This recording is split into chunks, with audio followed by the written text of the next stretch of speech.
Ladies and gentlemen, it's time to introduce our first distinguished guest who will come on the stage of WATS Forum Bangkok 2019.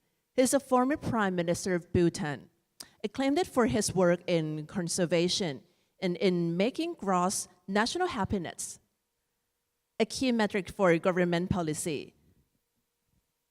With his involvement, a groundbreaking initiative recently got underway in Bhutan.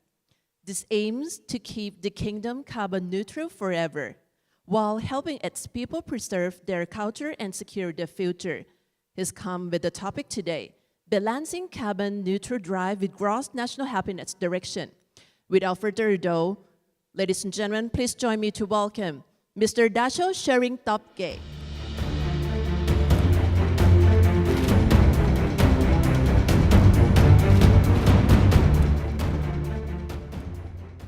กุศลบูสวัสดีครับ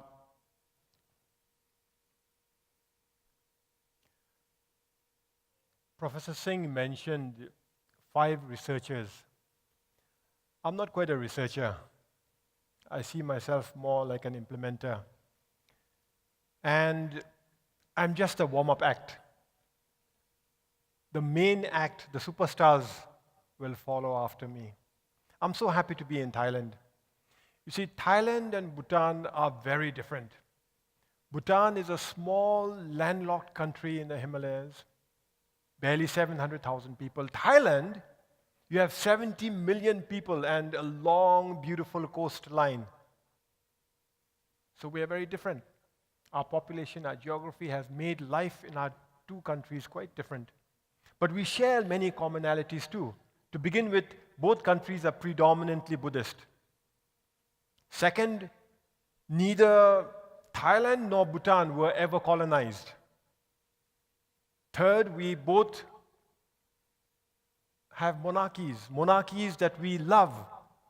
We consider our kings Dharma kings. And then our kings have introduced a unique form of development in both our countries. And both in the 1970s. In Thailand, you have sustainable economy. In Bhutan, we have gross national happiness. So we are quite similar. But it's not just Thailand and Bhutan in the world. We have 206 different sovereign states. Every state has a government. We take governments for granted. You can't have a state without a government. But we never ask the question, what is the purpose of government? The purpose of government can be to protect a country. It used to be to conquer other countries. Now it is to defend their country. Within the country, you want peace and stability, law and order, justice. Governments would be responsible for developing public infrastructure, providing welfare, and raising taxes to fund all these activities. This is why governments all over the world, because they need taxes, they need the money.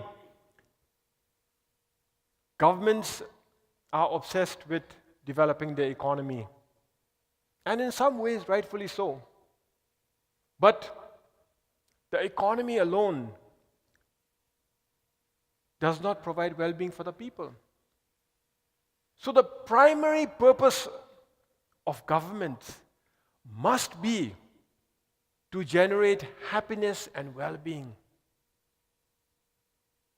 In Bhutan, 400 years ago, when our country was founded, our founding father, Shabdung Ngawan Namgyel, he proclaimed, he started the first government in Bhutan, and he proclaimed 400 years ago that if a government cannot create happiness for its people, the government has no purpose to exist. 400 years ago, he said, if a government cannot create happiness, that means the primary purpose of the government is to create happiness for its people. If a government can't do that, the government has no purpose to exist. So in today's parlance, that government should be voted out, should not get the vote of the people. So we've been fortunate with our leaders in defining the purpose of government. Because as recently now as 40 years ago, this happened 400 years ago. 40 years ago, our fourth king, he pronounced for Bhutan, gross national happiness is more important than gross domestic product. G&H is more important than GDP. But this is for Bhutan, not necessarily for the world. And for Bhutan, gross national happiness is a holistic approach to development. One that takes away our single-minded efforts at creating economic growth at all costs towards guiding the government towards sustainable economic development balanced with social progress, environmental protection, preservation of the culture, and good governance. So that is gross national happiness. For Bhutan, it is an idea that is being implemented in order to fulfill the full potential of human beings, socially, economically, spiritually. Does gross national happiness have a place in the world? Our fourth king was very clear. He said, for Bhutan, gross national happiness is more important than gross national product. But happily, many people in the world are looking at Bhutan, studying Bhutan, and coming up with alternate development paradigms in their own countries. We've had experts in Europe and Canada and America and Brazil work on gross national happiness or similar development concepts to be implemented in their own countries. The UN has taken gross national happiness seriously. Professor Singh showed a slide on the Sustainable Development Goals, very consistent with gross national happiness. In fact, the UN has declared the 20th of March as World Happiness Day. This is significant. World Happiness Day. So you should mark this in your calendar. And every 20th of March, ask yourself, am I happy? Am I creating happiness? And most importantly, ask yourself, is my government creating happiness? Because if my government is not creating happiness, then this government does not have a purpose to exist. For Bhutan, the more we implement gross national happiness and the more work we do on gross national happiness, and more importantly, the more the world knows about gross national happiness, G&H becomes our brand image. And many people think that all Bhutanese are happy all the time. In fact, many people think that Bhutan is the happiest country in the world. Maybe so. May not be so. That's not the point. The point is to implement policies that create happiness as a public good, not just as an individual pursuit. In fact, there are measurements. The World Happiness Report, this ranks 156 odd countries. Bhutan ranks all the way in 95. And then the Better Planet Index ranks 140 countries. Bhutan ranks again all the way down, 56. Different reports, different results. That doesn't really, well, it's important. It's important to measure happiness. But what's very important is that the results must speak for themselves. So in Bhutan's case, we have, in the last 30 years, life expectancy has grown from 45 years to 70 years, more than 70 years. Why? Healthcare is absolutely free. In the last 30 years, literacy has increased from 50% of the population to 72% of the population, and among youth, it is 93%. Why? Education is completely free. In the last 15 years, poverty has plummeted from 33% to about 8%. Why? In spite of the fact that Bhutan is one of the poorest countries in the world, $2.5 billion GDP, we've been able to use this money well to provide services for the people and to provide welfare. So this is why our poverty rates have fallen. But it's not just that. Our environment is largely pristine. At one time, all of the Himalayas was pristine environment. Today, there are very few pockets. And Bhutan is one such pocket where 72% of our country is under forest cover and we are a biological hotspot. Similarly, our culture, unique, vibrant, alive. And in terms of governance, we are the world's youngest, but perhaps in many measures also a young but successful democracy.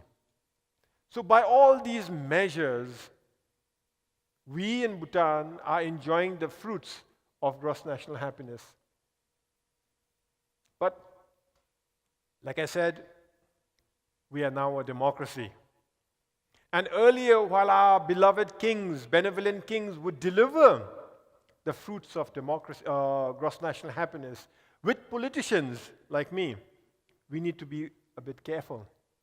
And therefore, measuring gross national happiness becomes even more important for Bhutan, regardless of the results that we have enjoyed so far.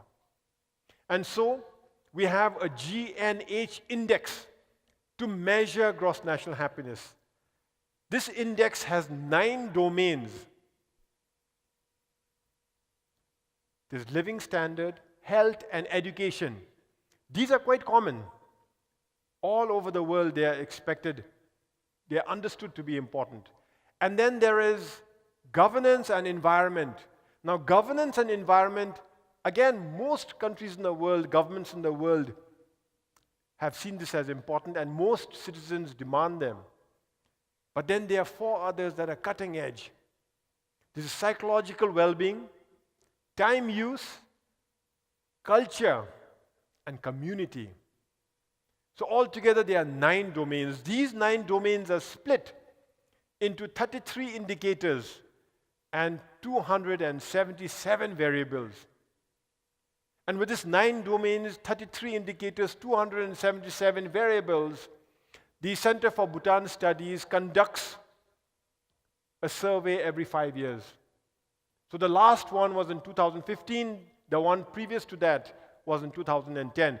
Each survey takes into account 8,000 respondents. And each questionnaire, a face-to-face interview, can take as much as 2 hours. And all this is compiled, and the Center for Bhutan Studies releases the GNH situation in Bhutan.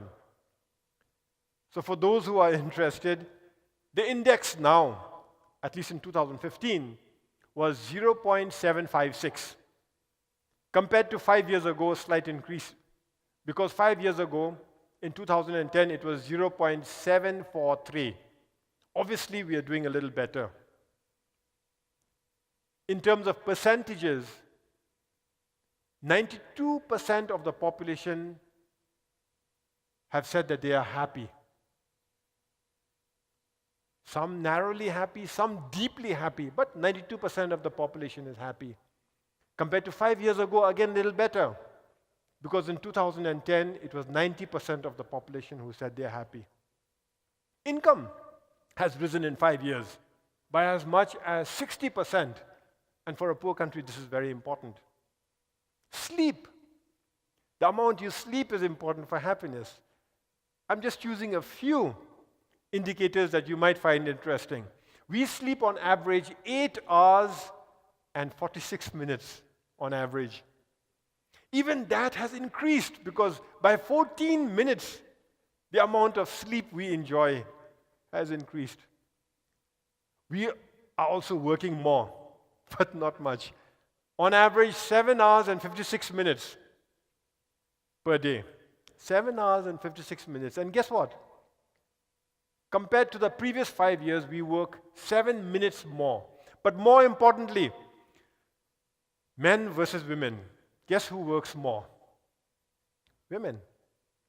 Men work 7 hours, 40 minutes on average per day. Women work 8 hours and 8 minutes, a full 28 minutes more. And so who's happier, men or women? Men are happier. In the survey, men are more happier than women. And among the people in Bhutan, who are the happiest lot? People who have never married. I thought it was strange too. Until I was told that people who are never married generally means monks and nuns. So they're the happiest lot. And the unhappiest ones, even more unhappy than the unemployed, are the farmers. It shows how difficult life is in the farms. A lot has to do with wildlife. A lot has to do with protecting our environment. But you get the point. We have an understanding. We can get so much information. The top 10 reasons that are relevant to happiness. Of the top 10, number 1 is money. Some people think in Bhutan we don't care about money. Number 1 contributor to happiness is money. Number 2, health. Number 3 is your family.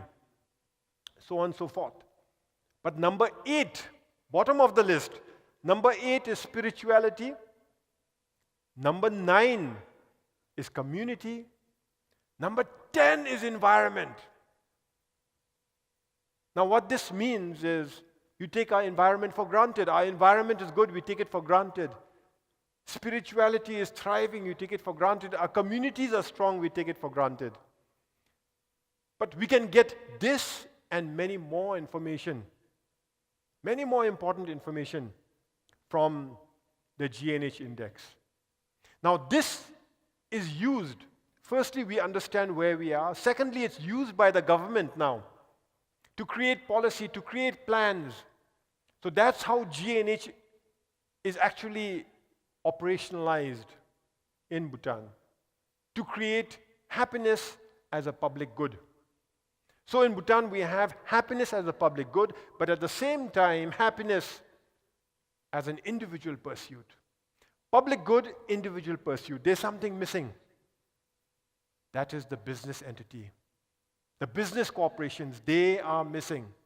Because if GNH is important in Bhutan for public good, and happiness is important for the individual, the entity in the middle, public corporations, become very important also. And so the idea that we had, the idea I spearheaded a year ago, was GNH of business. GNH certification of business. It's more or less the same. 9 domains, the same 9 domains, but not 33 indicators, 56 indicators to measure the health, the happiness level, the well-being of our companies. There is also another difference. When we undertake the GNH certification of businesses, you survey the management and also the worker. You survey the worker to assess worker happiness. But we have to survey management to assess organizational commitment to happiness. Workers, living standard, education, health, time use, and psychological well-being are the 5 domains that will generate worker happiness.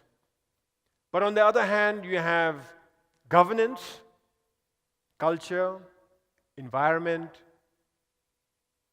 These are the ones at the organizational level we study to see if organizations are committed to their worker happiness. And it's not just worker happiness. Earlier, it's very common for companies to be driven by a single-minded motive of profit. Profit will keep shareholders happy. not necessarily the workers, not necessarily the employees, not necessarily the suppliers, not necessarily the community at large. The idea of G&H certification is to imbibe G&H values in companies so that they take a more holistic approach to happiness and well-being, to include all stakeholders, not just shareholders, in their operations. Now, obviously, when we design the indicators, design the surveys and the questions, you cannot replicate every G&H certification for business index. We cannot replicate them exactly. They have to be country-specific, sector-specific, perhaps even region-specific. So in Bhutan, we have started piloting the certification process. We've started piloting some of the certification process in India as well. So today, on this WATS Forum, I take the opportunity of thanking RIS for the wonderful job that they're doing, thanking MQDC for their support and bringing us all together, and while acknowledging that Thailand and Bhutan, as different as we are, we share many things in common, I want to propose that another area where we can share in common is to do pioneering work in G&H certification for business. Thank you very much. Kariche. Thank you very much, Dacho sharing Topgay. Thank you. He's showing us how targeting gross national happiness can help out put society on a path to sustainable well-being. Ladies and gentlemen, our next guest speaker has achieved breakthroughs that even in science fiction might sound a bit far-fetched. Plants endowed with the superpower to detect explosive and send off alerts. But the research he's speaking on today will be familiar with a big fan of the movie of James Cameron. Yes, the name of the movie that popped up in your head now, I'm talking about Avatar. James who marveled forests lighting up magically at night. The important difference is, rather than on the moon of Pandora in the year 2154, this professor is aiming to do this right here, right now on Earth, with the topic, how light-emitting plants work and its relevance to sustainability. Ladies and gentlemen, may I present to all of you Professor Michael Stephen Strano.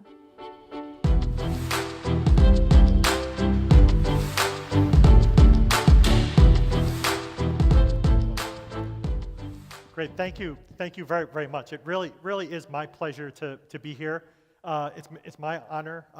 It's my first time speaking at the WATS Forum, and it's difficult actually to follow the former Prime Minister of Bhutan, who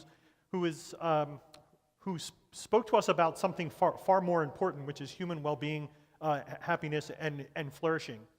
And if my wife is watching, I'm one of the men who filled out my survey that I'm happily married. I'm indicating that. But I thought what I would like to speak to you today. I've changed my title somewhat. I want to talk about using nanoscience to expand the role of living plants to help humanity. And this is an area of research that I started at MIT, and I'm very interested in getting feedback from the public about where we can go with this technology. But I thought I'd first introduce myself. I'm at the Massachusetts Institute of Technology. If you travel to the United States, we're on the East Coast, Cambridge. And I'm in the chemical engineering department. It's one of the oldest chemical engineering departments. And we have the first PhD degree in chemical engineering. We work in a 30-60-90 triangle. So if you remember from geometry, we think a lot about shapes. And in the upper left-hand corner is the MIT dome. It's an iconic dome. And I think we're we're most widely known for our students who are very creative and without which the work I'm going to tell you about would not be possible. In fact, our students are very creative. They often pull pranks on campus. Here's one where they actually put a police car on top of the MIT dome. This is not a photoshopped image. So if we don't keep our students busy, they'll pull pranks like this. They'll put a police car on top of the dome. And so part of my job as a professor is to keep them directed towards more creative endeavors. This is my research team. I lead a team of about 25 people, and we study nanotechnology. And we work in the area of materials and medicine and energy. And more recently, we've started to direct our attention towards plants. And I'll explain that in a minute. But I thought I could give you a feel for my research and what we try to do by looking at some of our recent work, some of the recent headlines that we've garnered from the MIT press office. But whoops, before I do that, I wanted to explain nanoscience and engineering. A nanometer is, if you take a look at a human adult, the nanometer scale is where biological cells are constructed of proteins and lipids. You can think of the molecules that make up living things as being on the scale of the nanometer. And so as a scientist, I look at the nanometer scale, I try to understand phenomena there, and then I try to engineer materials that can interface at this level. So one of the ways to think about this is that in my lab, I can make building blocks at this small scale that I can swap out with nature's building blocks and try to get new functions. So we'll talk a little more about that. So I've done this. I've made my group has made a new wetsuit. If you use a wetsuit for water sports, we've made the warmest wetsuit in the water. We've lowered the thermal conductivity quite a bit, and it allows humans to go into Arctic temperature water without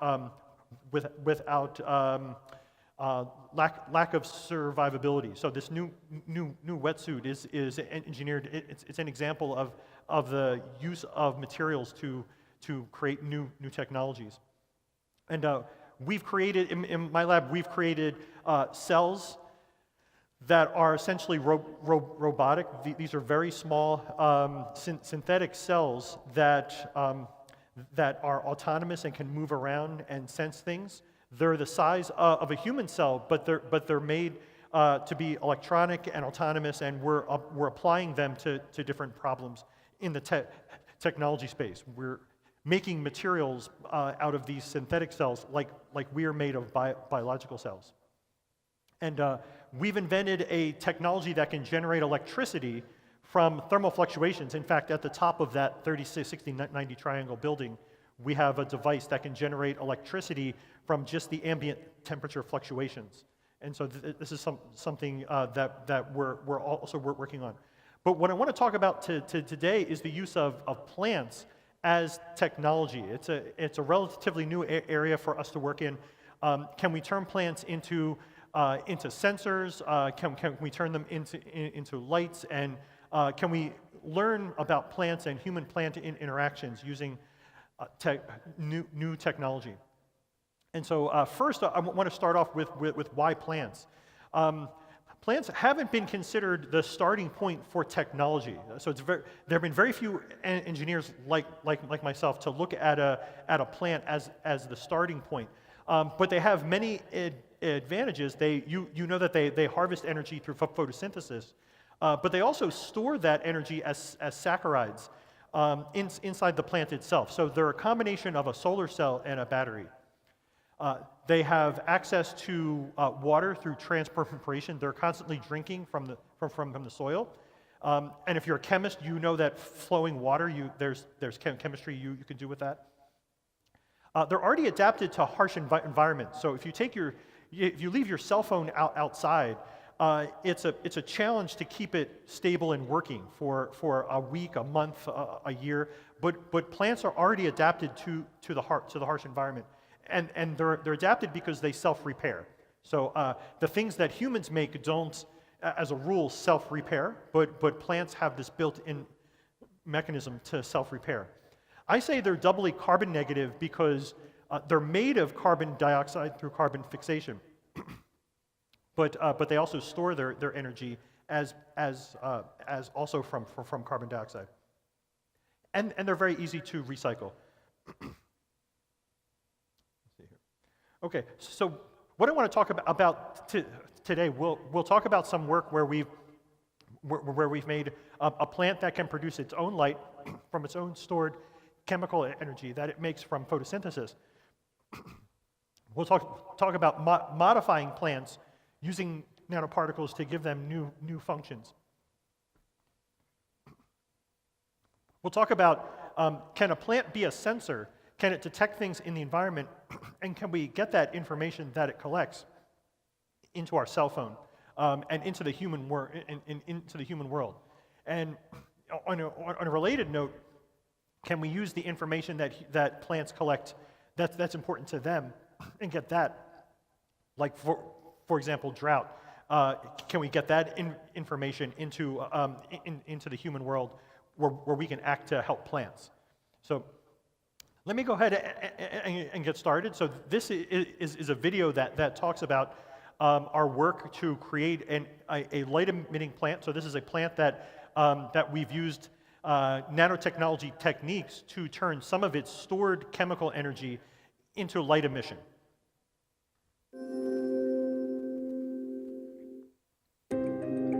By embedding specialized nanoparticles into the leaves of watercress plants, MIT engineers have been able to induce the plants to give off a dim light for nearly 4 hours. And they believe that with further optimization, such plants will one day be bright enough to illuminate an entire workspace. Imagine that instead of switching on a lamp when it gets dark, you could read by the light of a glowing plant on your desk. To create their glowing plants, the MIT team turned to luciferase, the enzyme that gives fireflies their glow. Luciferase acts on a molecule called luciferin, causing it to emit light. Another molecule called coenzyme A helps the process along by removing a reaction byproduct that can inhibit luciferase activity.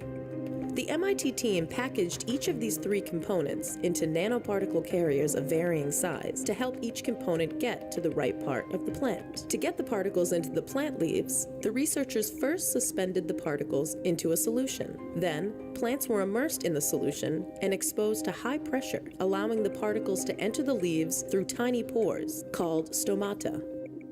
Once in the leaves, the particles gradually release luciferin, which then enters the plant cells, where the luciferase performs the chemical reaction that makes luciferin glow. So this is an active area of engineering and scientific research in my lab at MIT. This is my one scientific slide. It's meant for those that want to know how this works. So there are 3 kinds of nanoparticles shown. One is made of a polymer called PLGA. It's commonly used in drug delivery. It's used in a lot of medicines. Another particle is made of chitosan, which is essentially crab shell, and then a third is made of silica, like small sand particles. But these 3 particles interface with the plant to turn its own stored chemical energy into light. On this next slide, I have perhaps the engineer's view of a leaf. It's just a rectangle. So this rectangle shows the leaf. These 3 particles go through the pores called the stomata, as the video said. And some of the particles are designed to go into the plant cell, and the other particles are designed to stay in the vasculature. But all of them chemically interact biochemically with the plant to turn its stored chemical energy into light. And we publish this in the scientific literature. Okay, and the reason why we're able to do this is because for the first time we've made some breakthroughs at MIT on how to get small particles into living plants. So we actually have a theory, and it seems to work very, very, very well. We can design particles that can reach the deepest recesses of the living plant. So for the first time, we can hack the plant, and we can put particles into it that can chemically interact with it. Okay, that leads to the question why. Why do we want to make a light-emitting plant? So this idea has been with humans for quite a bit, as I'll show. You'll see popular artist conceptions. This is actually, there's been a long-standing idea of making trees along a road that could be, that could illuminate and take the place of street lamps. They would not need to be plugged in. They could provide lighting. And of course, as my introduction said, we've seen in popular culture, like the movie Avatar, we've seen depictions on an alien world of light-emitting plants. So I actually asked my children if they could tell me the story, some children's story or nursery rhyme, the oldest one that refers to a light-emitting plant. And actually, my 9-year-old at the time, Grace, reminded me that in the Epic of Gilgamesh, there's actually a reference to the light-emitting plant. So I thought that was interesting. Let me skip through that. Yeah. So in the Epic of Gilgamesh, 2100, there is so it's the oldest surviving work of literature. It's one of the first stories that humans wrote down. On the 11th tablet, Gilgamesh is told the location of a glowing plant that's in the bottom of the ocean, and the plant actually holds the secret of eternal life, and it's actually a box rose, and Gilgamesh dives down and has to bring this plant up, and in a very unselfish act, which is uncharacteristic of Gilgamesh, he proposes to give this plant to the elders of the community so that their knowledge can be preserved. So this idea has been around quite a bit. I was in the National Museum of Singapore, and if you look, whoops, let's see if we can do this here. Yep. And they have an exhibit which is actually glowing, falling parts of plants and petals, and they have depictions of light-emitting plants in this exhibit. So once you see that, this has been a part of our popular culture and maybe a part of human endeavor for, as you can see, literally thousands of years, right? Okay, however, we're treating it like a very serious engineering project, not an aesthetic project, but we're treating this the way that we would to design a better light bulb, right? In that this is the one slide where I have data.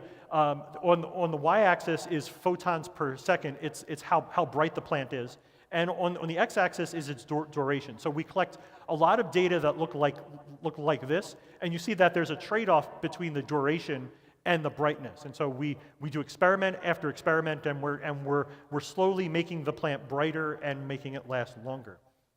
And in fact, here's that same plot, brightness versus duration. And you can see these are different recipes, if you will, and you see that we're mapping this space, getting to longer and longer time. And this brings up the question of how long, what's the maximum possible? And what I can report is, if you take our current numbers in blue, if you look at what's theoretically possible, it's these series of 3 lines based on different assumptions. But you can see that we can at least be an order of magnitude greater in brightness and in duration, and so we're actively working to do so. Okay, so I want to switch gears and talk about plants as chemical sensors, and this is an area where we can engineer plant-human communication, and so this is a few years ago.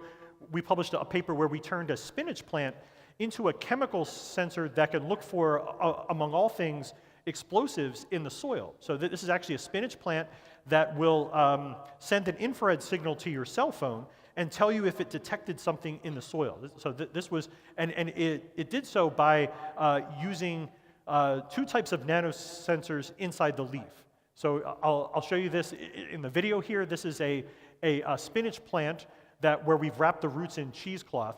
And if you take a small amount of picric acid in water and you put that into the water that's feeding the plant, then as the plant transpires, as it brings up this water through its roots and through the stem and into the leaves, we can use two different nanoparticles.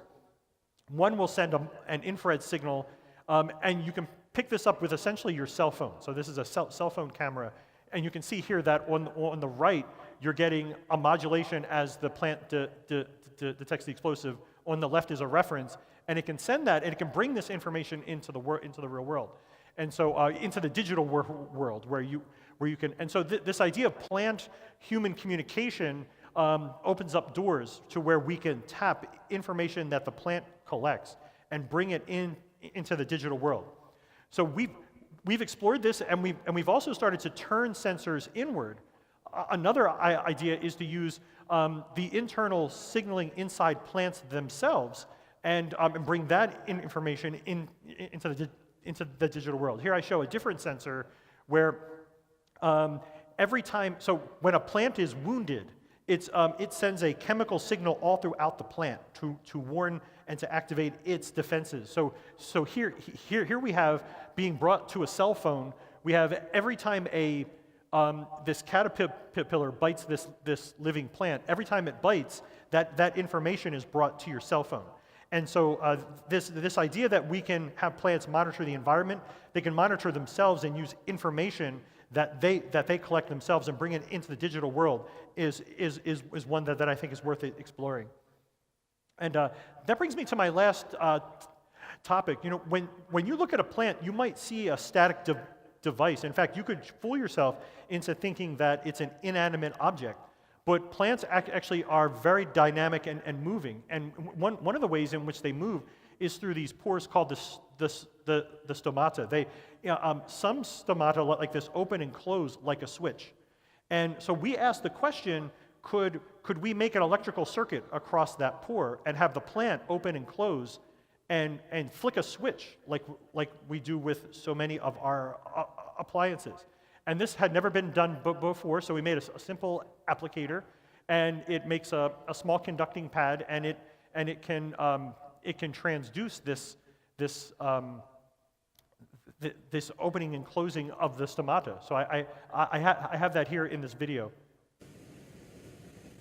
Chances are you've never had a conversation with this peace lily, but if it could talk, what would it say? Water me. MIT engineers have invented a sensor printed on a plant's leaf that allows plants to tell owners when they need water or if they've had too much. What we've invented is a sensor that can electronically wire up a pore that's found on the surface of most leaves called the stomata. And by turning the opening and closing of this pore into an electrical signal, we can monitor the plant and how it uses water and predict drought in a way that we weren't able to do before. And it's the first example of using a micro and nanotechnology to bring this information that the plant has into the electronic world. The line in between these two holes is positioned exactly on top of one of the stomata. And once we inject the ink will be printed exactly on top of the stomata. So this is already the printed pattern, and it's already been aligned and dried out on top of the stomata. This is the sensor ready to use. So now we will attach these copper wires to the printed ink so that it has good contact with the printed conductive ink. These stomata pores look a lot like a human eye. They open and they close. When they open, water evaporates from a layer inside the leaf. When they close, it turns off that evaporation. As the plant undergoes a greater and greater extent of water stress, the opening and closing will become slower and slower. You could think of the plant as becoming drowsy. But if you can measure that with precision, it's a very good early detector of oncoming drought. You can detect the onset of this water stress long before the tissue starts to be harmed. So you can save the plant. According to the World Bank, droughts wipe out enough produce to feed 81 million people every day for a year, equivalent to the population of Germany. Ultimately, strategies like this could allow us to plant crops that are more and more sensitive to drought, but we're able to mitigate it so we can increase food supply. Stomata and his team are working on a way to make it easier for people to use and apply these sensors with a sticker. By placing a sticker on the plant's surface, the owner of the plant can read the plant's information wirelessly on his or her phone. Okay, and so one of the things that I appreciate about being here at the WATS Forum is that we get to start, we can bring these ideas to the public and start the discussion about how they can best help human beings. And so I've partnered with Sheila Kennedy in the Department of Architecture at MIT, and she has been thinking about designs around the light-emitting plant, the designs around human infrastructure, dwellings, and how to funnel light and water into buildings in a sustainable way that could foster plant-based lighting.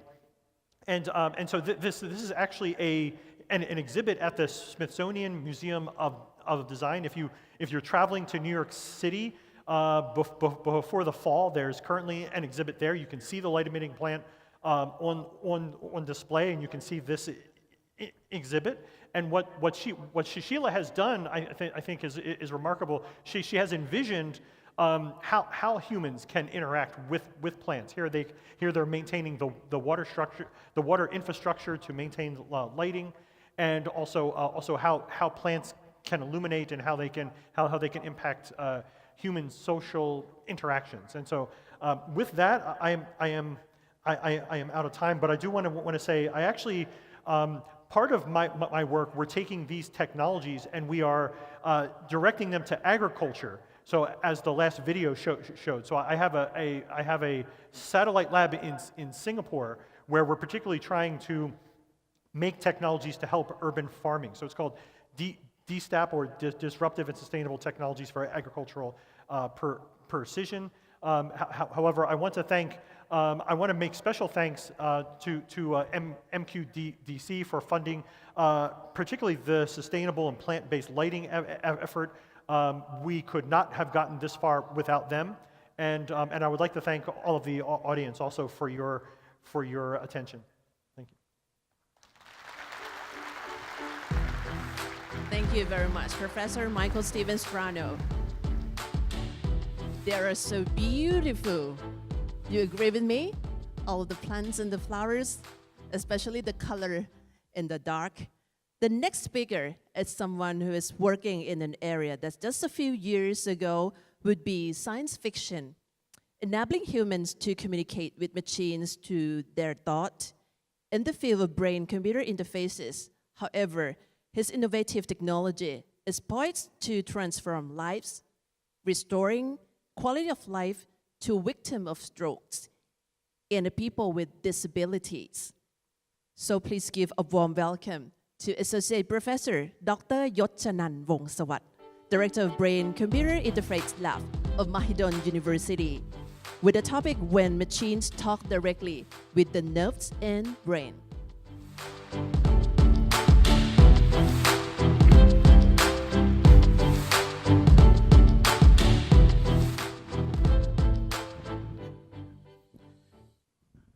I would like you here to imagine about the roles of engineer in healthcare.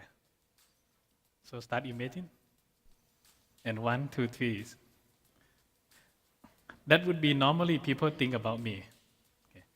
When they have something to fix inside the hospital, they would think about the engineer like this. Agree? Still agree? Okay. Okay, yes. Or even you might think about me like this. Okay.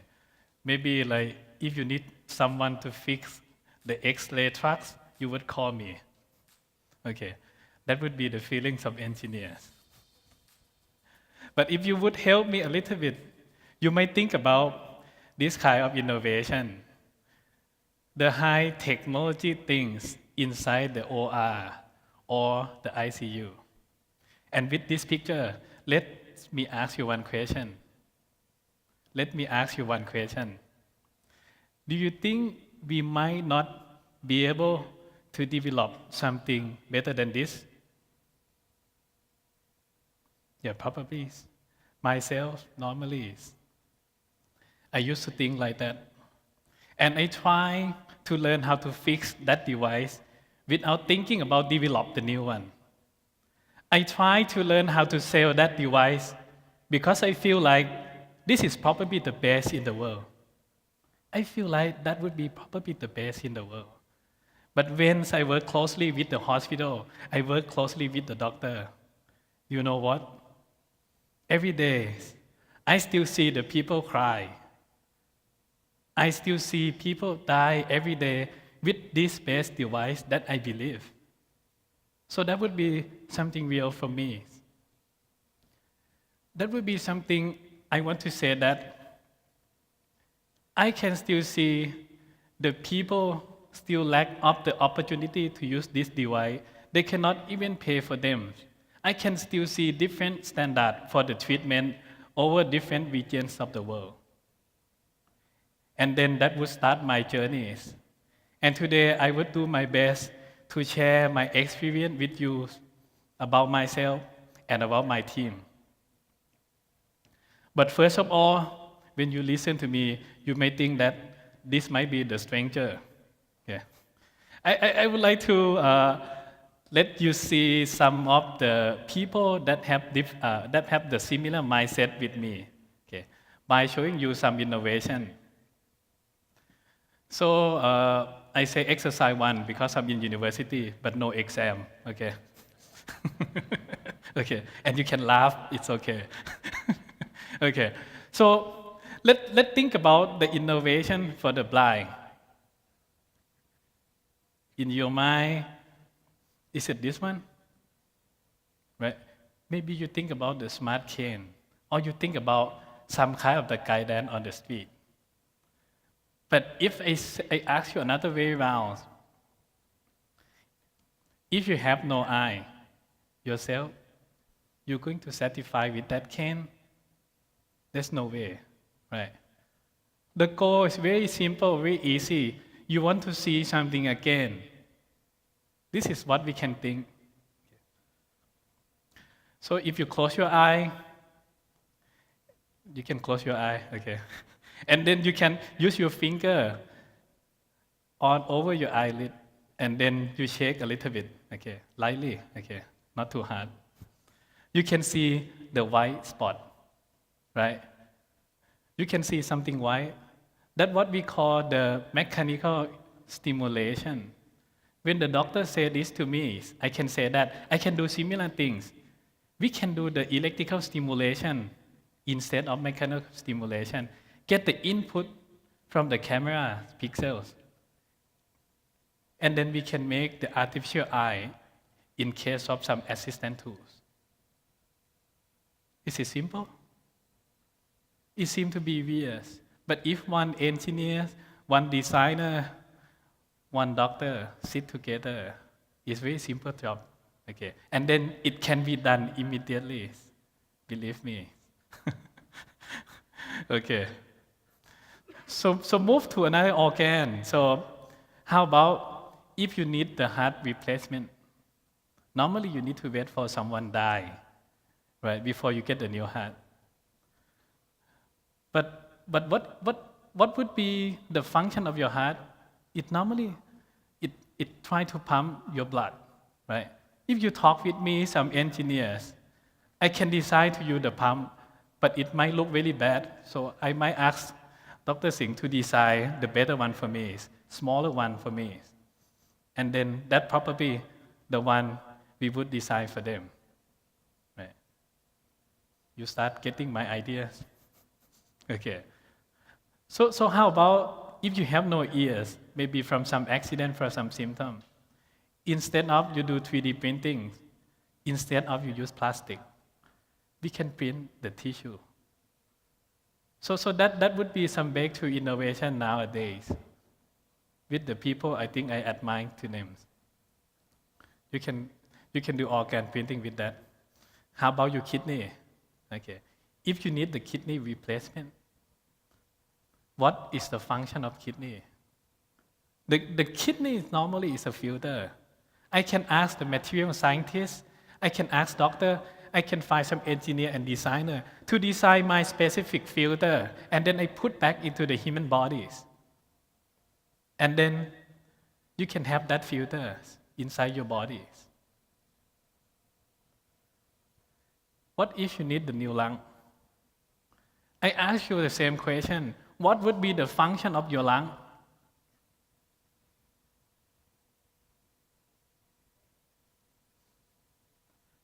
It's an exercise, okay. So I need some response. Yes, we can exchange the oxygen, right? So that would be the duties. Engineer can design a lot of things to exchange the oxygen. It would be simple for me, but I don't even know how that would be the function of the lung. Okay. And with the good designer, with the good architect, we can have the better one. Okay. Plug in the oxygen into your heart.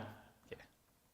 So what I try to say to you here, something you feel like it's totally impossible, but because you think of yourself, you cannot go to any school and teach you how to build that device. Okay. You cannot learn any class or any online class to build that device, but you need combination. You need combination. You don't need to be the expert on every areas. You need to talk with them. You need to find your good combination. Okay. So that would be the mindset that I believe that these people would have similar mindset with me. Okay. So let's talk about my story. Exercise 2. Okay. So that means I might need some response. But again, no exam. Okay. Talk about the innovation for severe disabilities. What do you think about that? Is it your picture? Is a picture in somebody's mind?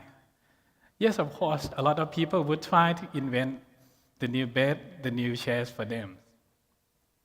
But normally, if I ask you the new question, what if yourself and you cannot move your bodies? That would be very simple to answer. You want to move, you want to relax, and you want to work with the job you love, not with the assistant, but with yourself. And then, just only these things. I spent half of my life with my team, and I believe sit somewhere here, to put on together the ideas and try to solve this problem. We start day one without any sort of money. Just only the belief that we can do this thing, and then we can do in our countries, and we also would give to some other people in the world, and start from the small success. We try to get all the part from the countries, and then build some things we call the brain controls smart home. I try to have the name a little bit fancy at that time. Okay. And you know what? We get some prize. That's very lucky. And then I try to start the new lab. Okay. You can see the revolution of my hairstyle, right? that would be the more than 10 years. Okay. And then that would be a little bit older. Okay. But the style changed a little bit. Okay. So that would very impressive to me. Okay. Yeah. Okay.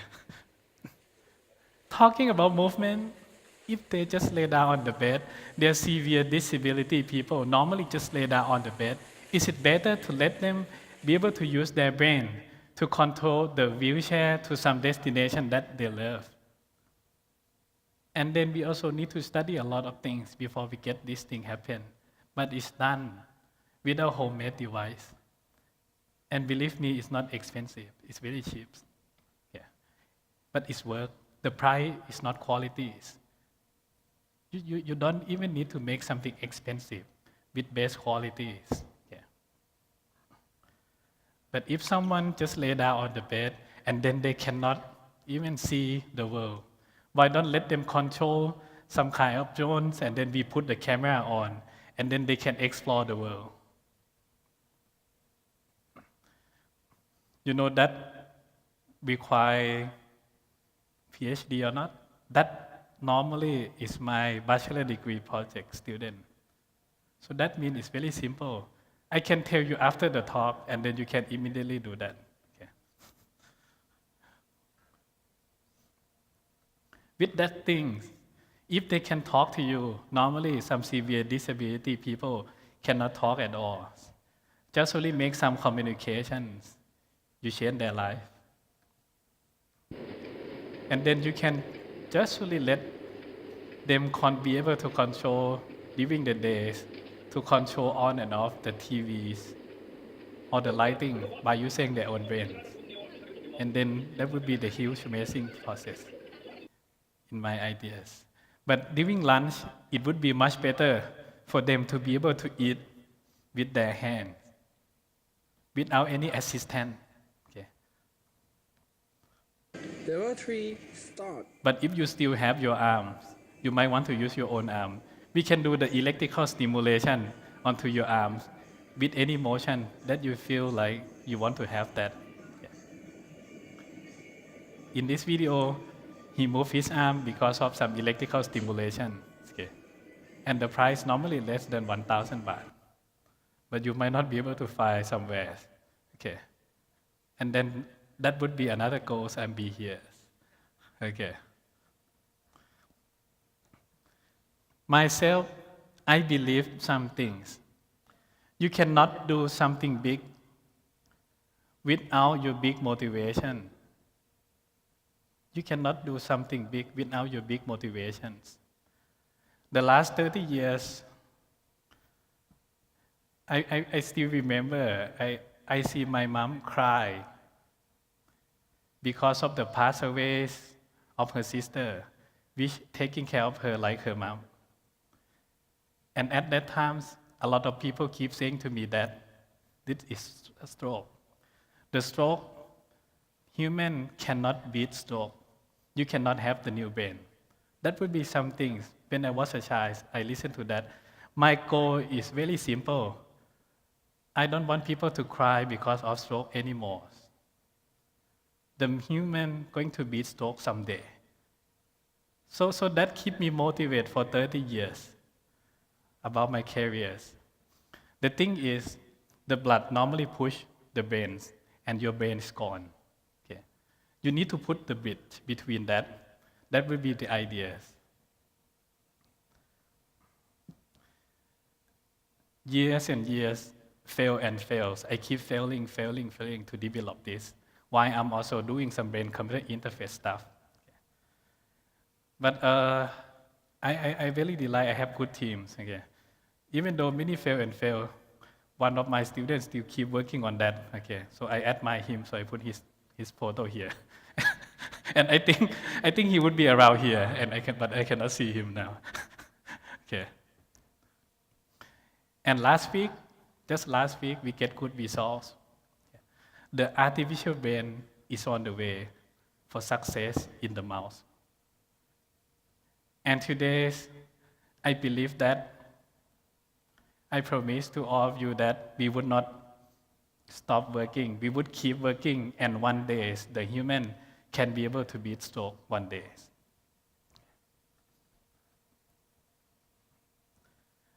The story seems to be simple to all of you. But you know, I give up many times in order to do that with any kind of policies, with any kind of situations. I used to work toward the professorships because we are in the universities. The thing we love is I try to write the paper. I try to publish a lot of paper. And that is me. And you know what? The thing happened is I would never gain the happiness. In the morning, I cannot wake up. I feel like I try to lose my soul. I feel tired. What happened to me? So that that would be something happened to me. But last 3 years, one story changed my life. That story changed my life forever.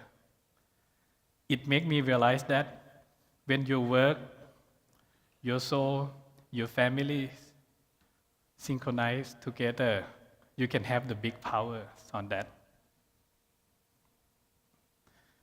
I meet one guy.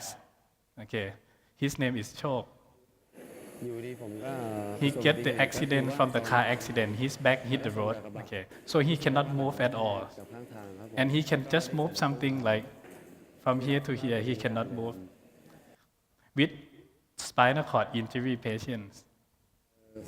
And his goal when we meet him in Pattaya, he want to say that at least he want to do biking again. And if you say something of this inside hospital, they would say that, Chok, you are insane. You paralyzed, you cannot move. Okay. And it's done with the feeling of everyone. The team tried to make him move again by trying to put some electrical stimulation onto his leg. Okay. But the first day when we meet him, it's totally failed because he cannot move for a couple of years. So it's a lot of fat here. So our PT teams try to build more muscle for him. And if he think that is possible, I think that is possible. Some miracle supposed to happen. 3 months after we meet him, that would be his first biking moment. He would be there not because of me. He be there in that video not because of himself. But he said to me that he want to prove to someone that stand up tall. If you still have some hope, let's start again. So that would be the wordings in my ears.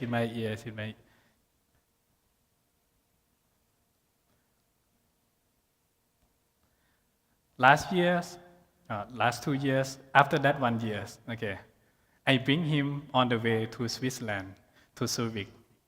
At that place, we meet the people like us. We meet a lot of handicapped people with the hope and joyful. Chok, one guy that normally has no hope from anyone, become the representative from his nation. He become the representative for his nation. And with his personality, he become the crowd favorite. And with the same event, we also bring another guy paralyzed from neck to feet, C4 paralyzed. Okay. He has been shot on the back by the anonymous bullet. And that is him, that is Op. I bring Op to Switzerland. With the training, Op try to control the avatar in front of the people, thousand people, and prove that he can do. And he gives the hope to the handicapped people that normally much severe than him. And he become the inspiration for them. And every time when I see the scoreboard, I see his name. You know what? I feel happiness. I don't need to write the paper. Just I see his name on that scoreboard. The one who just lay down on the bed, right now he would become the hope for everyone. This is not just only the size, but I want to convey this message to both of them, that you make the world recognize our countries. You make the world recognize our countries. And that would be something. More than that, you inspire the world. Innovation for the well-being, there would be no competition at all. No competition, just only the friends and joyful. We don't even need to speak the same language. But with the same goal in mind, we can be friends. With that same goal in mind, we would keep developing this device for them. Many people suffer from these severe disabilities. If someone telling you that you cannot do some things, it's not because you cannot do something. You cannot find your good team yet. You still cannot find the best combination for you. Try to find them. And I want you to start today, not tomorrow. Start today. Start now. Start living the break. And then your success is not just only your success, but your success would be the success of mankind. Thank you. Thank you very much. Associate Professor Dr. ยศชนัน As you can see from his presentation, it's many exciting developments. And of course, what an inspiring story of bringing well-being to people who need it the most. Please give him a very big hand once again. Thank you for help all of the victims of strokes and disabilities. And our last guest speaker, he's a star architect from Netherlands, whose global portfolio applies innovative design to enhance well-being, winning him numerous awards and recognitions. As studio director, and he also a senior associate at studio under the name MVRDV. He's helping transform urban environments from Amsterdam to Tokyo. His topic today, it's about architecture and urban planning for well-being and sustainability. Please welcome Mr. Stefan de Koning.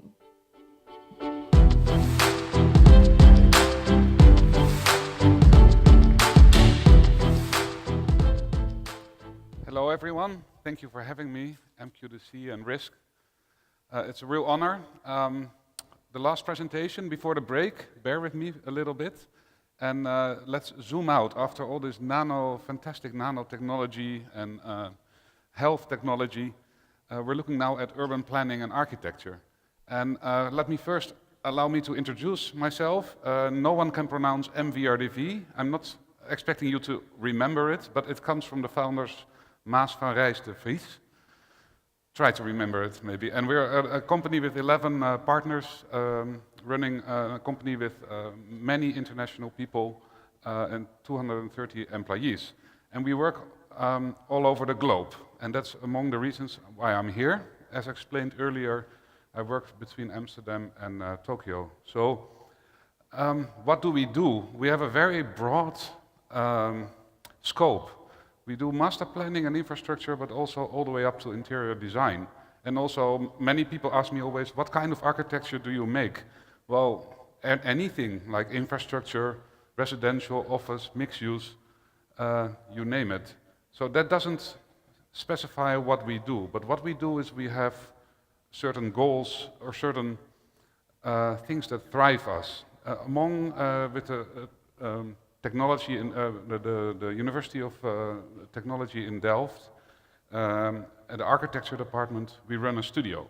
And together we do visionary city planning, and we publish this in books. And I encourage you to look into this. It's called With the Why Factory. And today I'm also here to look a little bit on what the potentials and the challenges maybe are for Bangkok. But it's not, don't look at us as one company doing all this work. We're just a tip of an iceberg. Below the surface, there's many companies, and it takes a collaborative intent. And ever since the company started, we could predict that, you see an arrow going up, that population growth and the need for resources will increase. In the next coming decades, it will become a real issue, obviously. But the resources are declining. So ever since, we are looking at large datascapes, how to deal from a really broad perspective with our industries and our built environment. What kind of literal datascapes can we imagine? And for example, in the 90s, we looked at a big issue which is happening globally. Libraries in the world are losing their public because books are read online. So can we store maybe at least one book of each series in a central national library? is this the future where we look at verticality and collectiveness to be able to preserve land for agriculture or nature?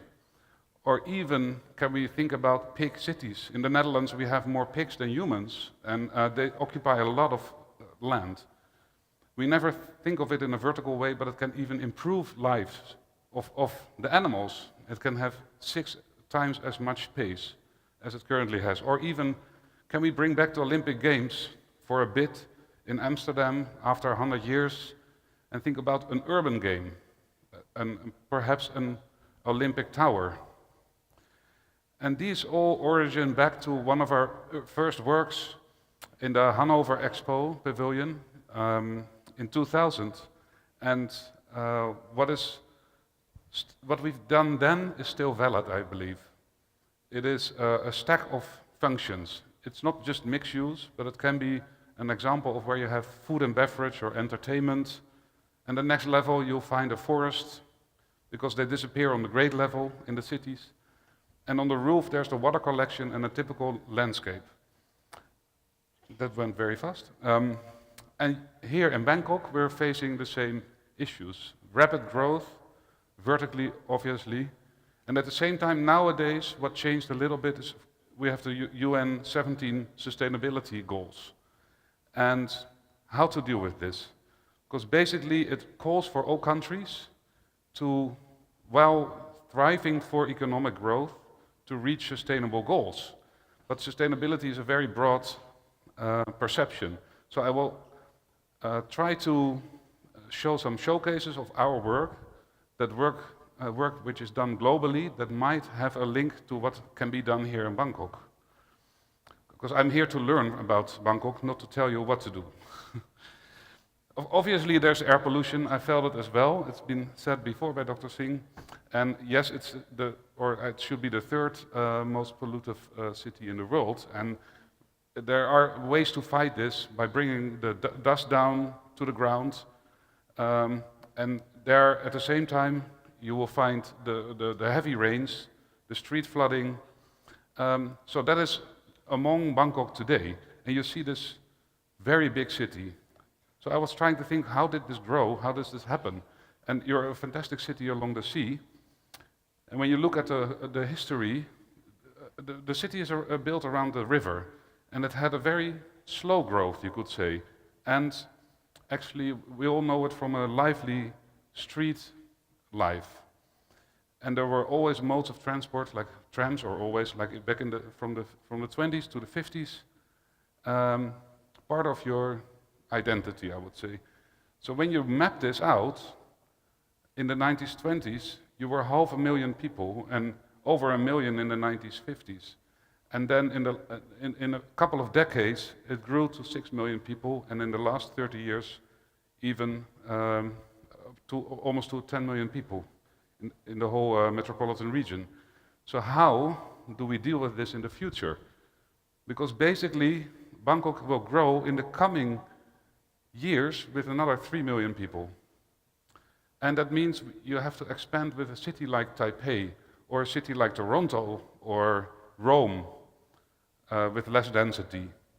So how can we improve the quality of life while growing the city? We made a few speculative scenarios to open a discussion with you. For example, let's look at the soy. This is obviously part of Bangkok's culture. And there's 10,000 kilometers of soy. And they are a place where people feel safe. There are local vendors. It is a sense of community, and traditions are kept. And of course, local businesses that can pop up anytime. So how can we combine this with future densification within this world of mass development? So let me show you how we try to embrace this kind of village life. We work in Jakarta and in Kemang, which is a fantastic, lively neighborhood with very small local businesses. And we had a plot. And actually what was requested to build a large density. And we find here restaurants, beautiful gardens, overseeing this big developments. And this is our plot, and this is the demand for the envelope within we need to build. So we looked at the urban tissue and the grain that it has, and the red stands for the commercial program, the blue are the residential programs, and the yellow is more like hotel destinations or bread and breakfast. So the request was to have a commercial plinth, up to 7 levels. So can it be a stack, like a stack of the village, literally in its mass? Or the housing to be in a tower formation, referring to the same sizes and qualities that you have on the grade level. And then on top the hotel, so a real mixed-use development with some special amenities, resulting in this mixed-use development and this envelope. So what we try to achieve here is have a high-rise development which functions like a vertical village. And we call it a vanishing village, since it in the end ends up in the sky in any generic tower, actually. But at grade level, it has the human scale of its context. And you can see in a plan that the space in between the shops is also used. It is a public space, it's an outdoor activity. And this results in an atmosphere like this. In between shops and restaurants and food and beverage, there are gathering places where you can eat and drink. And there's a roofscape, obviously, not to forget, where urban farming can take place. Perhaps each store has its own farm.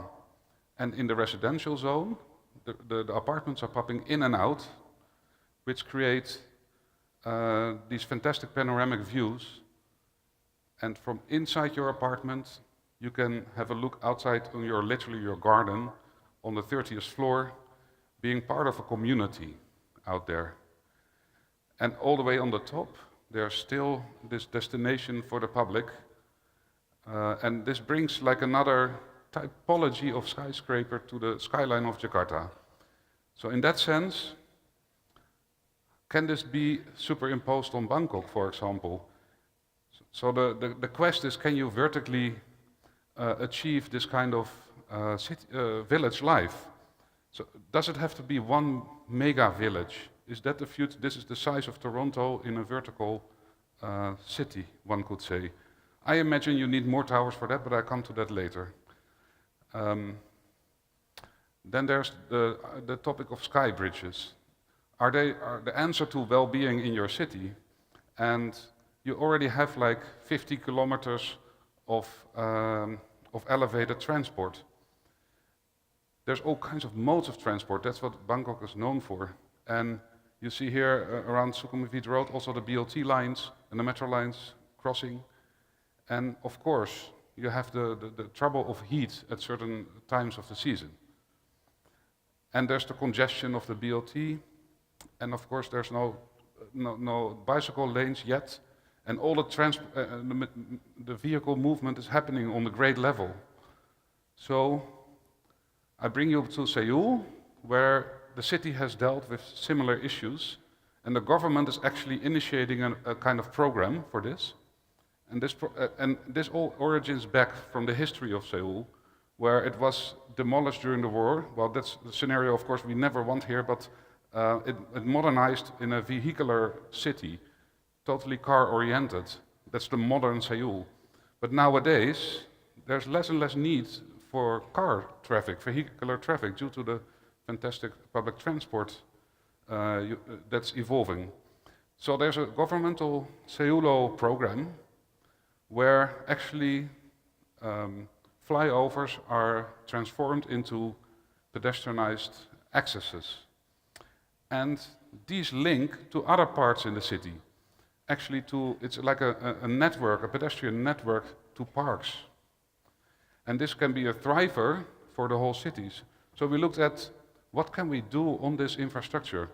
Can we make it an arboretum? Can we look at what kind of species of plants and parks can we find in Seoul?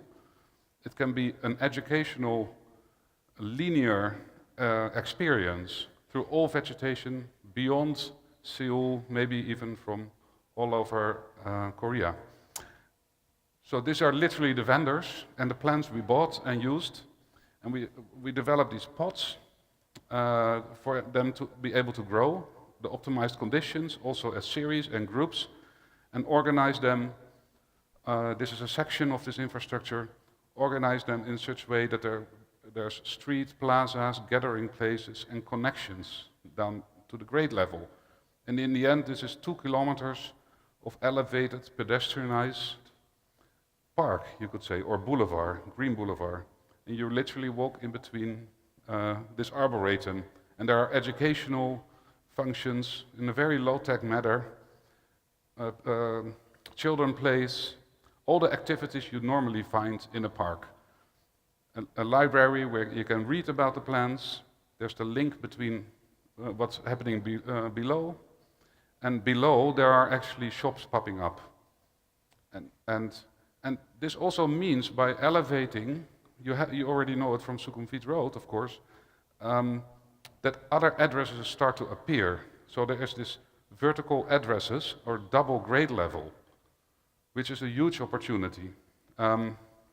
Of course, it would be nice, that's what we're doing throughout the whole city. We link this to the green veins throughout the city in this local species of plants, the patterns imprinted in concrete. And then other parts of the city start to develop where parking lots are disappearing and they appear in destinations. Parks with another commercial activities. It's actually a business case. Boulevards, and at night we use light. Yeah, the plants do not emit, not yet, but these are supposed to be friendly for the species and the plants themselves because they need to rest at night. But I'm not a scientist. But how can we intensify the mobility in Bangkok, perhaps? So is this your future? Is this another vertical elevation? Can it stack endlessly? It's just a question. Can you have multiple addresses higher up? Is a single high-rise with only a grade level entrance the future, or do you need more? And I think you find the answer already in Bangkok. It's already happening. And this is just how we superimpose this on the city, on the main arteries, and it's a physical test. Then we have the Bangkok buffer zone. It's also an interesting, I think, thing to think about, because of course there are 150,000 cars coming to added to the traffic every year in Bangkok, and it's getting more congested. It's the second most congested city in the world. We deal with similar, in a minor way, issues in the Netherlands, and this is a case study where I'd like to show you how we deal with dispersing city amenities to avoid mobility, too much mobility. Amsterdam had to expand as well. You see the blue circle, and that stands for the capital, and there's the city expansion of Almere. And what does this city need? It needs water, energy, and nutrition. So we looked at, can we make an inclusive city, a circular city, where this is all combined? That means there's less transport from and to housing, offices, but also agricultural land. And what is the incentive to do this? Because we always think sustainable development is expensive. So let's start with a flower fair, the biggest flower fair in the world. The Netherlands is known for this. It occurs every 4 years. And this is an incentive to have a development other than we do with Olympic villages or games or expos. It should be a permanent development, like a satellite city, a satellite region where people live, work, and stay. So in a phased manner, we could have this vegetation, this flower fair or vegetational fair, let it grow and let it absorb in the architecture. It is under construction at the moment, and when the first phases start, of course, it's fantastic. You live literally in the most diverse nature you can imagine. And the supermarket could be like a real market. So can this kind of, we started in the 70s with the satellite city, so is the future of this city, of the satellite town, a mirror of itself, but in a much more green way. And then when we look at Bangkok, I thought, like, what could be a similar scenario? You have 64 million people traveling through the airport, and this is 1.5% of the worldwide passengers.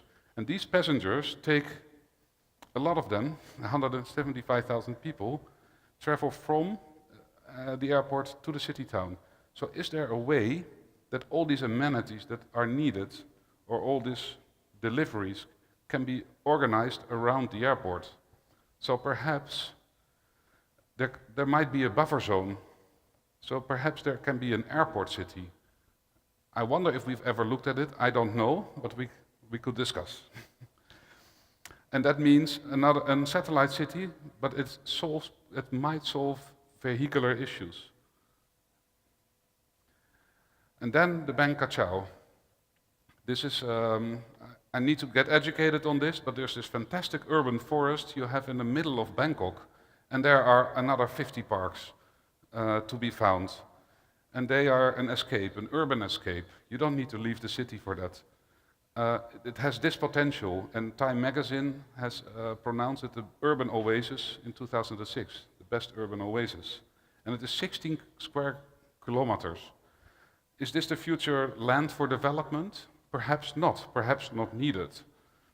Perhaps we can embrace this urban jungle, and which is right in the city center, you could say. Depends what you define as the center nowadays in Bangkok. And these, I just show you an example of development that enables us to preserve parks or nature. So there is, in India, in Pune, we did, within the township, a highly dense development. And the whole objective was to celebrate this park that is on the south side of this development. So it has an optimized footprint.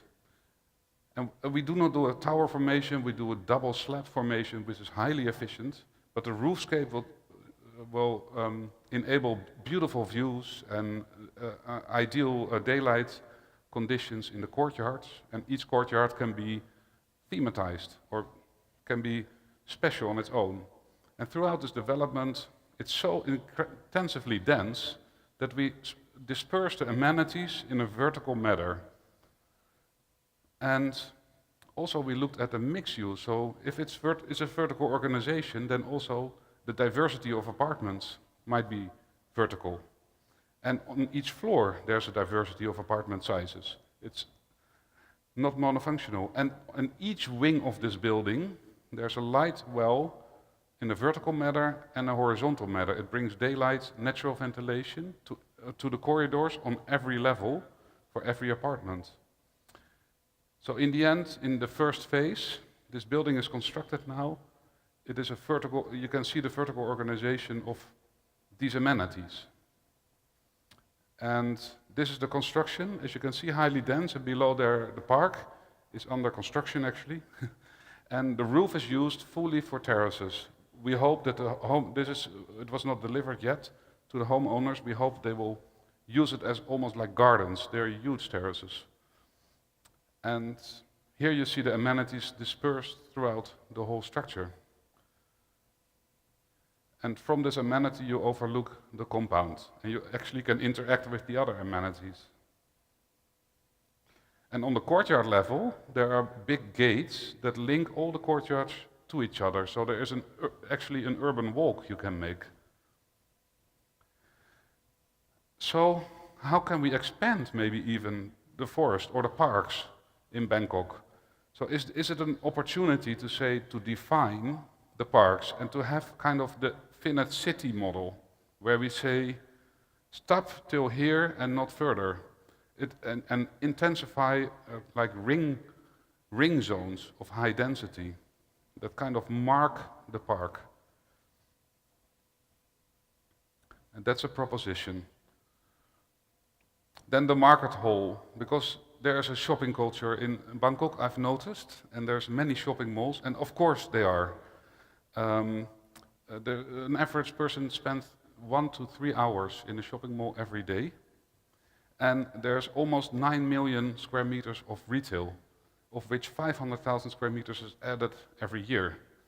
And yes, again, at some times the harsh climate of the sun or the rain, it makes you want to go inside, like we know it from the old times in Milan, in these beautiful gallerias.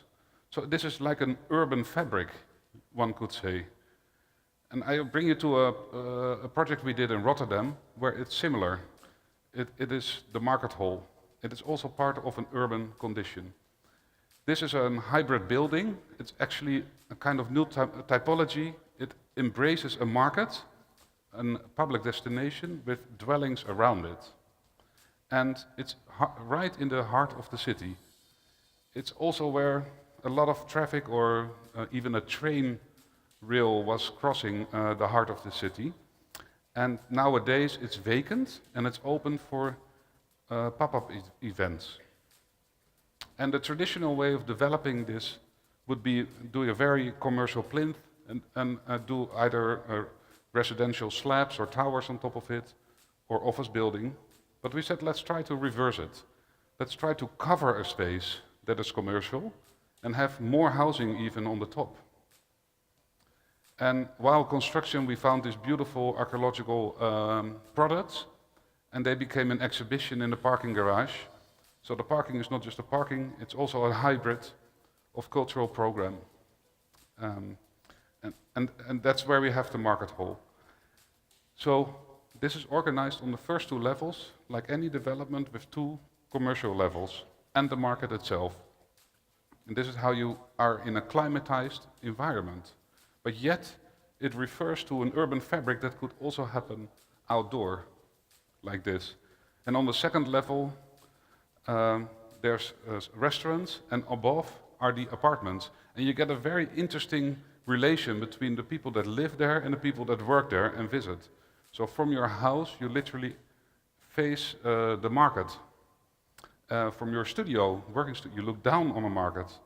From your bedroom even.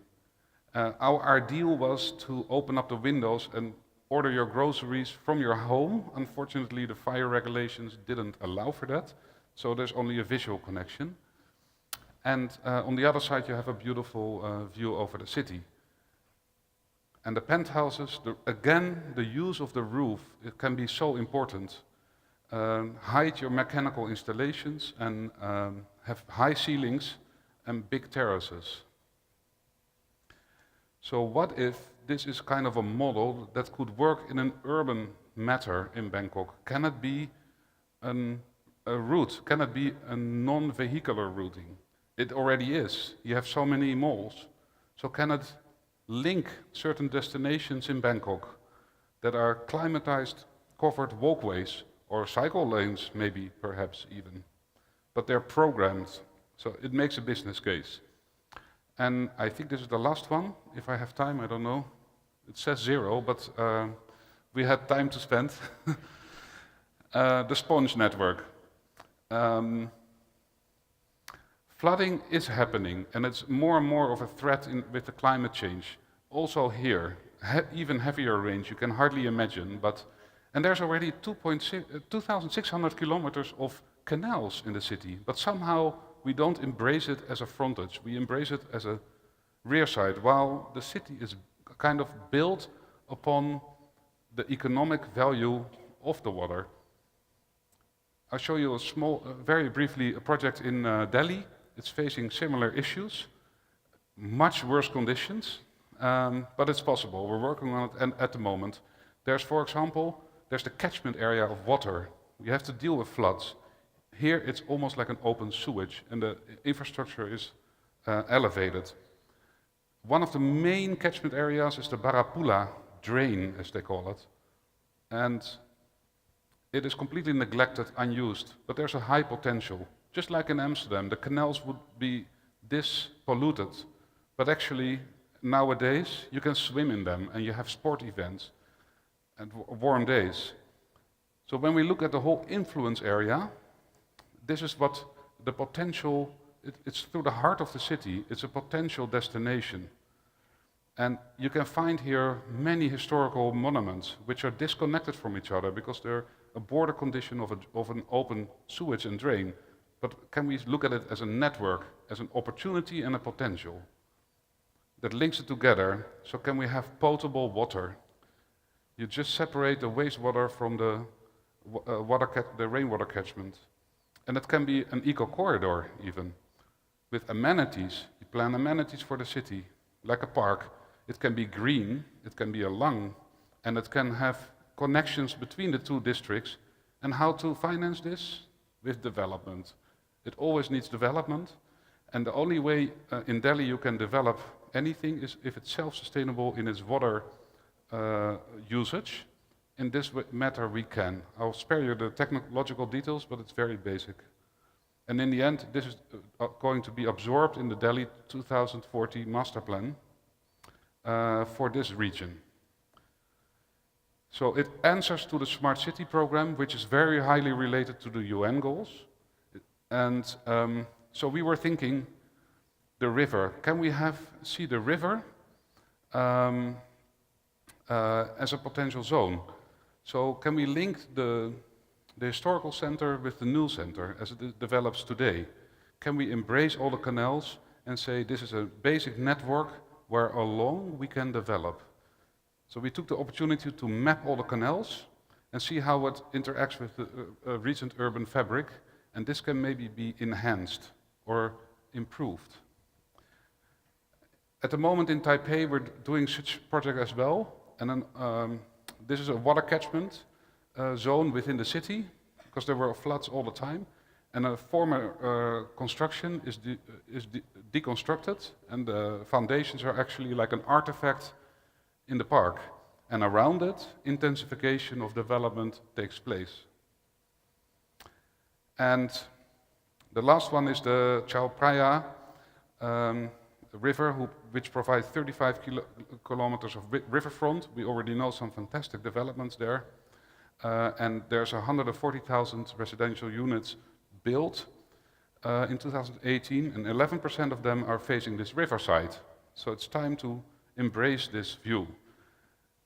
8.5 kilometers is through Bangkok, and at the moment it's mainly seen as an infrastructural opportunity. So what if we just embrace this river and look at this frontage? And can we embrace also Bang Kachao? And if we do that, there can be a fantastic network, a blue and green network throughout the city, perhaps. And this is one of the developments in what we think can oppose green architecture in that sense, dealing with difficult circumstances. This is the business district in Amsterdam, where all the recent developments take place, and it's a big transit area where actually the plinth is pretty inactivated. People just pass through. So can we make a destination or something that actually adds to the context? And a method of doing this is looking again at a high dense development, having a mixed-use program in it, looking at the sun conditions, the acoustic conditions next to the highway, looking at wind conditions. It actually makes sense to make peaks and valleys, and actually to have a rough contour of your building, because it allows for wind to break, acoustics to break, and light conditions to be optimized. And this can result in a terrace building, and this terrace building will have built-in planters. This is also under construction. I urge you to follow it on our website. And it can even have an urban route throughout the project, and which is because the terracing allows for an easy movement upwards. And the grotto, or the main public lobby as we call it, can be connected on both sides and linking to the urban fabric. And a lobby which is embraced by daylight, and there's vertical transport to top destinations. And we call this the green dip. And I know it's very fashionable, but it's possible, and we're trying to make it possible. Amenities and mixed use in the plinth for public. And of course, sky view. It results in apartments that have multiple views over the city, have their special terraces, and yeah, have a fantastic leisure destination. So resilient Bangkok, what is that? I don't know, we just start. We can learn, and what if we just combine everything? And can the future growth of Bangkok be thematized? Can it be guided? Can it be planned? Can it be inclusive? And can it be green? And maybe a little bit provocative. And I thank you for your attention. That was it. Thanks. Thank you very much, Mr. Stefan de Koning, partner of MVRDV. Thank you. We can't wait to see for the forward exciting of the new urban environments from you and the company. Ladies and gentlemen, before we start our 15 minutes breaks, we have 3 things to inform all of you. First thing, don't forget to come back because we still have one more important session. I would love to say it's a once of a lifetime that you can interactive with all of our panelists, who is all of our distinguished speakers, plus Dr. Singh, and moderate by the beautiful moderator that I will introduce you later on. Second thing, you can have the chit-chat live question. We will have the stand microphone in front of this room, and moreover, there are papers over there with the pencil. Both sides of the convention hall, you can write down all of your questions and send to our staffs that will be standing around before the panel starts. Refreshment will stand by outside the foyer while you can see for more information and enjoy our little exhibition. The translation ear set always prepared to you guys at the registration table. And last thing, some of you question, if I would like to see and spread more information about the PowerPoint presentation, all of the 4 key speakers to rerun again. Yes, you can see it from YouTube. After this, we can may I have a background of my YouTube, please? You can see and subscribe from RISC and MQDC. So we're gonna have the 15 minutes break. You can enjoy refreshment and enjoy the beautiful music from our DJ. So stay tuned and please come back.